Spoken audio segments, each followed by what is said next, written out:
The Independent today has run a very interesting article about women in Afghanistan, and specifically women who are married to British citizens or to British Afghan uh, citizens uh, who are stuck in Afghanistan. There are 8,000 people who are in the UK who are stuck in limbo in the asylum system, uh, threatened with Bibi Stockholm and called illegal migrants by the crowd of clacked uh, well wishers. And there's another 2,000 odd waiting in Kabul who are on hold because the Home Office thinks it wants to clear its backlog before it takes more Afghans and fulfills its promise. There are two main schemes. Anyway, the Independent emphasizes this extraordinary story.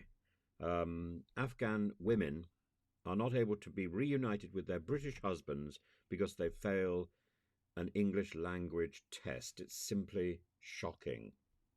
And there are four points that the Independent makes. The first, that the Taliban has banned women's education. Second, that the Taliban prohibits women travelling anywhere without a male chaperone. Thirdly, that all English language test centres in Kabul are closed down, and that means there are no centres also for taking or recording the biometric tests which the Home Office requires. The only access is to go to Pakistan, and there's a reference here in this article to a woman whose visa was denied. Fourthly, bad internet. So even if you try and teach your wife in Kabul on the telephone or on Zoom or something or Skype, you won't be able to do it because the internet connection in Kabul is so poor. Now, if you then go on from there and look at the Home Office requirements for Ukrainians, there is no evidence of English language requirements at all for Ukrainians.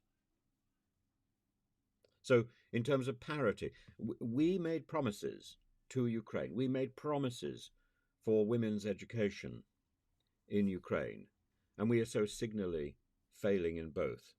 The Independent talks about a person called Hewitt Fahad, who is in despair. He's in despair for two reasons. Number one, his wife and his small baby are stuck in Kabul, where they were visiting family when the Taliban took over. His wife is from Kabul and doesn't speak English. His baby clearly doesn't speak English. So both of them are failing the English language requirement. And his second point for despair is that his MP is Boris Johnson. He might as well be in mid Bedfordshire and have Nadine Dorries as an MP.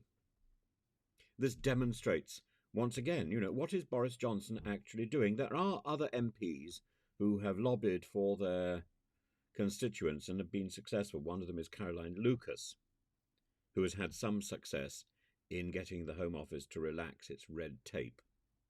Tan Desi is the MP for Slough, and he criticises the Arab scheme and the ACRS scheme from the very beginning. He talks about their persistent failures from the start, leaving many in fear for their lives, who relied on us, who took us at our word, and we failed so signally. Wendy Chamberlain, who's another MP, says Afghan women were promised support by the government when the Taliban seized power, but instead we have seen bureaucratic block after bureaucratic block being put between them and reaching safety with their families.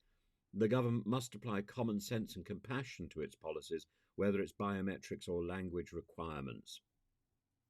And the Home Office, there's a small paragraph at the end of this article, the Home Office spokesperson, not even Suella Braverman, has said, the UK has made an ambitious and generous commitment to help at-risk people in Afghanistan, and so far we have brought around 24,600 vulnerable people to safety.